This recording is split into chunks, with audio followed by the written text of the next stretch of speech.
मुक्ति ए सब धनश्री को शुणी सारा पर धनश्री बहुत मात्रा रागी जाती एवं आदि मने मने बहुत खुशी होती। पुणी मुक्ति कहे कि आदि को हक करके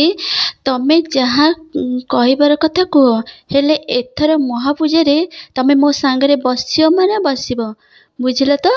तमें मो सांगरे बसिबो माय डियर हजबैंड। तापर आदि मुक्ति को कौन कहती ना ठेली दियंती आउे आदि कहते कि नॉनसेंस तुम मुंड बोधे काम करूनी बोधे आ शुण तमें ना बहुत स्वप्न देखुच तमें बहुत स्वप्न देखुच किंतु मन रख तुमर ये स्वप्न ना पूरा हेनी। तापरे मुक्ति कहते पुणी आउ टिके हक कर कहे कि हसिकी आउ सी स्वप्न मोर तमें ही पूरा कर आदि मुक्ति को पुणी ठेली चली जाती आ मुक्ति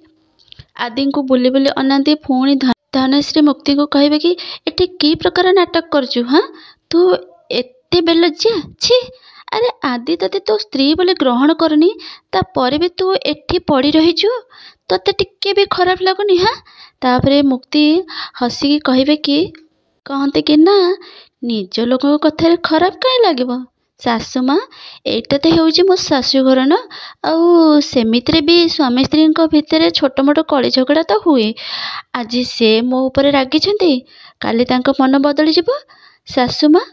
तमें ना से कथा जमार भी टेंशन नियनी हैला खाली मते ना खाली टिके आशीर्वाद दियंतु जेमिति मो स्वामी राग को शांत करि परिबी आउ तांको मन को बदलाई दे परिबी सासु माँ तमें खाली मते आशीर्वाद दियो बास मोर आ किछि दरकार नहीं। तापरे धनश्री मुक्ति को कथा शुणी मने मने बहुत रागी जाती